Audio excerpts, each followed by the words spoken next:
നമസ്കാരം. ഇന്ന് നിങ്ങളെ പരിചയപ്പെടുത്തുന്ന വൃക്ഷമാണ് കശുമാവ്. കശുമാവ് പറങ്കിമാവ് എന്നും അറിയപ്പെടും. പഴത്തിന് പുറമെ അതിനോട് ചേർന്ന് വിത്തുള്ള ഒരേ ഒരു സസ്യമാണ് കശുമാവ് അഥവാ പറങ്കിമാവ്. ബ്രസീലാണ് കശുമാവിൻ്റെ ജന്മദേശം. ഇന്ത്യ, ആഫ്രിക്ക, മലയ, ശ്രീലങ്ക, ഫിലിപ്പൈൻസ് തുടങ്ങിയ രാജ്യങ്ങളിൽ കശുമാവ് വ്യാപകമായി കൃഷി ചെയ്യുന്നുണ്ട്. 16-ാം നൂറ്റാണ്ടിൽ പറങ്കികൾ അഥവാ പോർച്ചുഗീസുകാരാണ് കശുമാവ് ഭാരതത്തിൽ എത്തിച്ചത്. അതിനാലാണ് ഇതിന് പറങ്കിമാവ് എന്ന പേരുണ്ടായത്. കാടുകളിൽ കശുമാവ് വളരെ അപൂർവമായി ഉണ്ടാവുകയുള്ളൂ.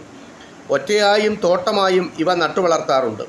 ഉഷ്ണമേഖലാ കാലാവസ്ഥയും ചരൽ നിറഞ്ഞ മണ്ണുമാണ് കശുമാവിന് ഏറെ അനുയോജ്യം. വരൾച്ച അതിജീവിക്കുമെങ്കിലും കൊടും തണുപ്പ് താങ്ങാനാവില്ല. പടർന്നു പന്തലിക്കുന്ന ഈ മരത്തിൻ്റെ ശരിയായ വളർച്ചയ്ക്ക് നല്ല സൂര്യപ്രകാശം ആവശ്യമാണ്.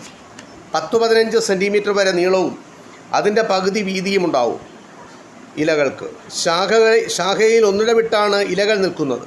ഡിസംബർ ജനുവരി മാസങ്ങളിലാണ് പൂക്കാൻ തുടങ്ങുന്നത്. പച്ചകലർന്ന മഞ്ഞ നിറമുള്ള ചെറിയ പൂക്കളാണ് കശുമാവിൻ്റേത്. പഴവും അതിൽ നിന്ന് തൂങ്ങിക്കിടക്കുന്ന നിലയിൽ വിത്തും ചേർന്ന കായ് ഒന്നിച്ചാണ് ഉണ്ടാകുന്നത്. അപ്പോൾ മൊത്തത്തിൽ നിറം പച്ചയായിരിക്കും. ശരാശരി 3 മാസം കൊണ്ട് വിളയും. മഞ്ഞയായോ ചുമപ്പായോ മഞ്ഞ കലർന്ന ചുവപ്പായോ നിറമുള്ള പഴത്തിന് പറങ്കിപ്പഴം എന്നും കശുമാങ്ങ എന്നും ചില പ്രദേശങ്ങളിൽ പേര് വിളിക്കാറുണ്ട്. ഉള്ളിൽ പരിപ്പും കട്ടി കൂടിയ പുറന്തോടുമുള്ള വിത്താണ് കശുവണ്ടി. മൂക്കുമ്പോൾ ഇരുണ്ട തവിട്ട് നിറമാണ്. പക്ഷികളും ചെറുമൃഗങ്ങളും വവ്വാലും വിത്ത് വിതരണം നടത്താറുണ്ട്. പറങ്കിമാവ് ഏറെയും നട്ടുവളർത്തുന്നതാണ്. വിത്ത് നേരിട്ടോ പാകി കിളിർപ്പിച്ച് തൈകളാക്കിയോ ആണ് നടുന്നത്. 4-5 വർഷം പ്രായമാകുന്നതോടെ കായ്ച്ചു തുടങ്ങും. കറയുള്ള ഈ മരത്തിൻ്റെ പുറംതൊലി കനമുള്ളതും വിണ്ടുകീറി പരിക്കനുമാണ്. തടി ഉറപ്പും ബലവും ഭംഗിയുമില്ലാത്തതാണ്. പ്രധാനമായും വിറകിനും മരക്കരിക്കും വേണ്ടിയാണ് പറങ്കിമാവിൻ്റെ വിറക് ഉപയോഗിക്കുന്നത്. കശുമാവ് നട്ടുവളർത്തുന്നത് പ്രധാനമായി കശുവണ്ടിക്ക് വേണ്ടിയാണ്.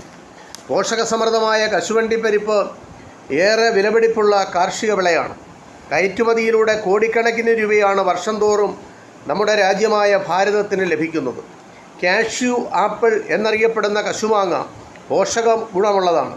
പച്ചയായിരിക്കുമ്പോൾ ചവർപ്പാണെങ്കിലും പഴുക്കുമ്പോൾ മധുരമുണ്ട്. കശുവണ്ടി തോടിൽ നിന്നും കിട്ടുന്ന എണ്ണ പെയിൻറ്റ്, വാർണിഷ്, മഷി മുതലായ ഉണ്ടാക്കുവാൻ ഉപയോഗിക്കുന്നു. കശുമാവിൻ്റെ ശാസ്ത്രനാമം അനാകാർഡിയം ഓക്സിഡെൻഡറലീൻ എന്നാണ്.